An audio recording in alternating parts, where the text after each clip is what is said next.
Tässä takana avautuu Saamen meri eli Inarijärvi ja Inarin kirkonkylä on ihan tässä lähellä.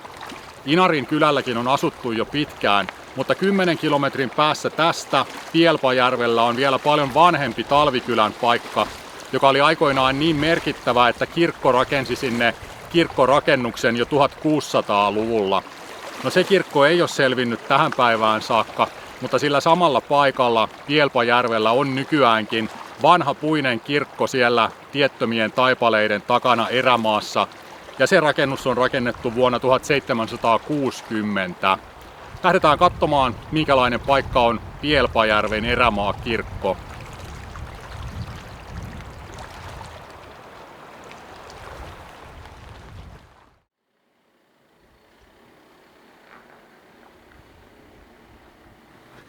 No niin, nyt on saavuttu tänne kirkolle vievän polun alkupäähän.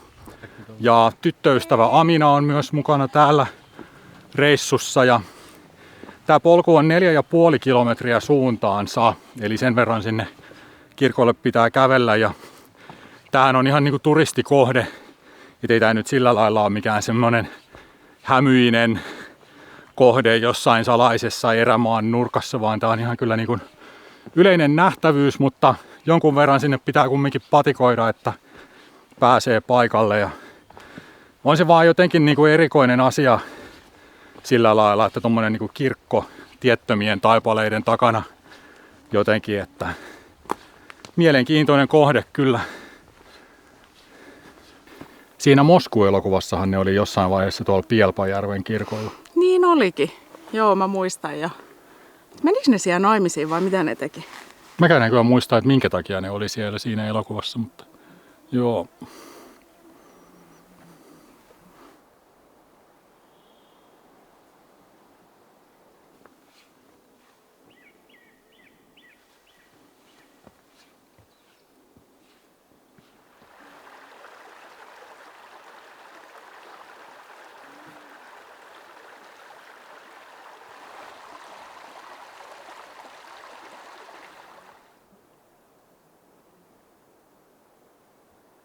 Ei ole vielä Pielpajärvi tämä. Tässä on jotain tämmöisiä pienempiä lampia tässä matkalla.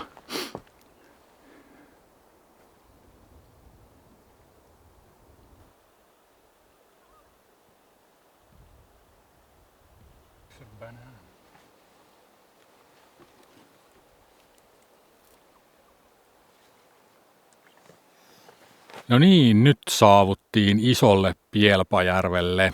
Tämän naapurissa on sitten pieni Pielpajärvi myös.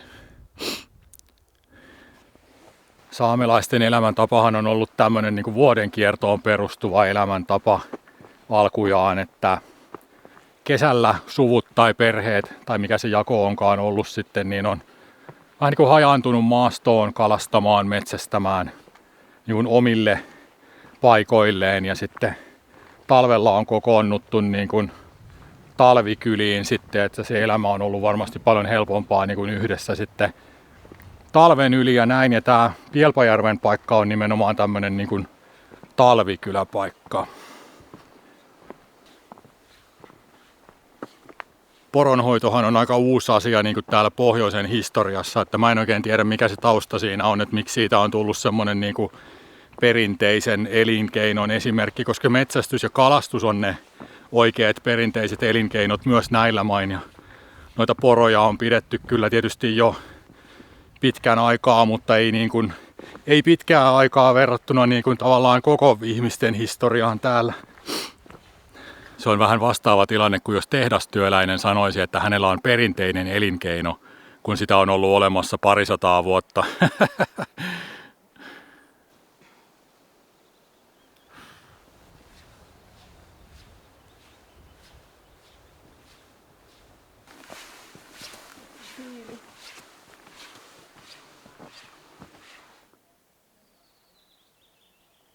Tässä on tämmöinen pieni päivätupa tossa ja oli joku toinen tupa tossa aikaisemmin myöskin. Ja kirkko on tuolla mäellä sitten tommosen niinku kentän reunassa.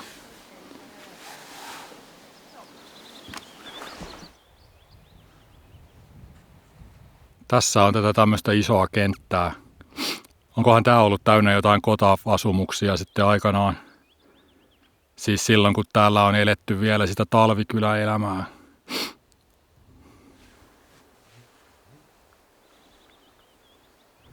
Täällä on puutarhurit töissään yhtenä laumana.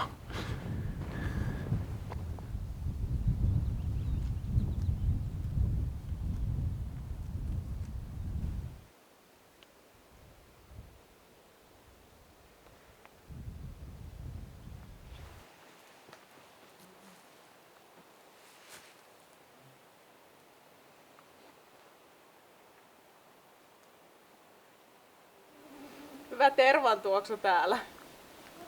Täällä on tosiaan tommonen tervan tuoksu, mikä niinku täyttää tämän koko tienoon tässä. Haisto jo kaukaa tuolta.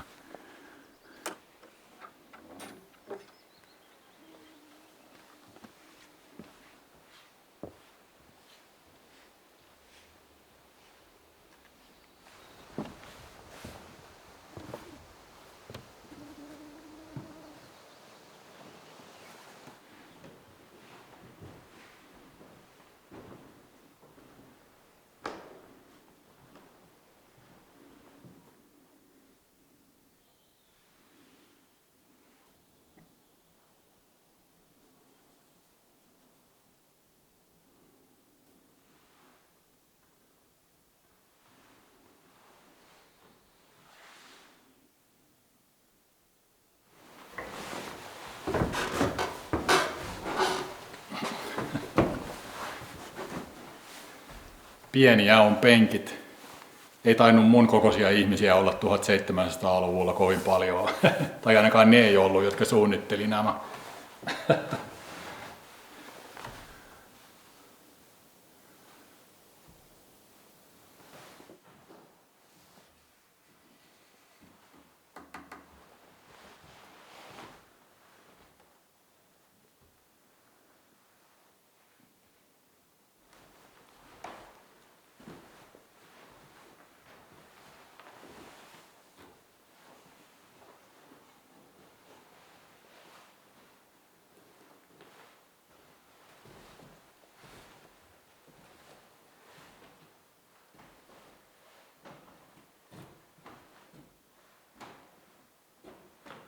On kyllä jotenkin omalaatuinen paikka ja semmoinen niin kuin omalaatuinen tunnelma täällä, mutta se johtuu varmaan kuitenkin ensisijaisesti tästä ympäristöstä, että tää on niin kuin keskellä metsää täällä niin kuin tämmöinen kirkko.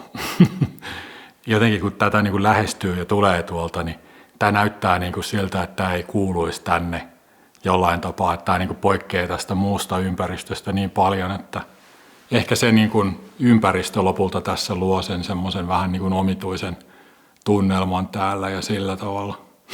Tuo on kyllä hieno paikka, ei siinä mitään.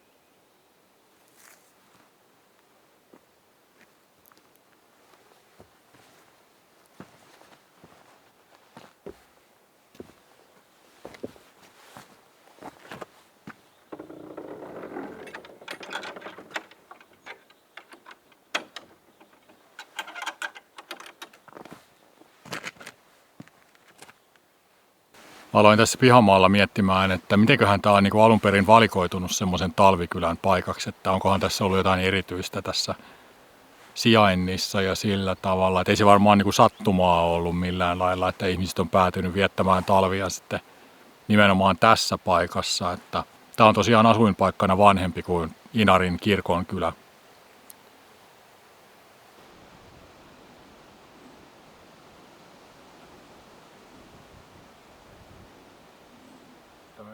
Niin, jonka jälkeen toi on sitten jäänyt pikkuhiljaa pois käytöstä. No niin, alttarit oli sitten. Ja se oli siirretty Inariin. Miten ne on kirkoonkin pommittanut niin kuin Kyllä. talvisodan aikaan itse asiassa 4. Sitten tää Pielpanjärven kirkko.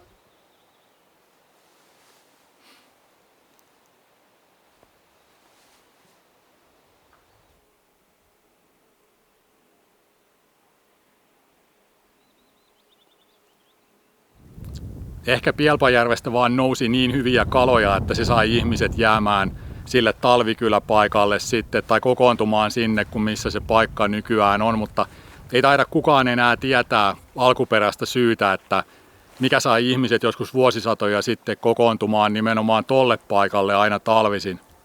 Kirkonmiehet seurasivat sitten jossain vaiheessa kuitenkin perässä levittämään sanomaansa ja rakensivat tuommoisen kirkonkin tuonne kirjaimellisesti keskelle mettää, että on se jollain tapaa niin kuin aika villi näky siellä niin kuin luontoympäristössä tuommoinen rakennus, mutta siellä se nyt on ja se on monille tärkeä paikka ja hieno juttu, että se on säilynyt, ei siinä mitään, mutta niin kuin me tiedetään, niin eihän se ole mitenkään ristiriidatonta se kirkon vaikutuksen leviäminen, että siinä myös menetettiin paljon vanhaa kulttuuria ja ihmisiltä pyrittiin niin kuin kieltämään ja tukahduttamaan niiden ikivanhoja tapoja siinä sitten uusia opetellessa.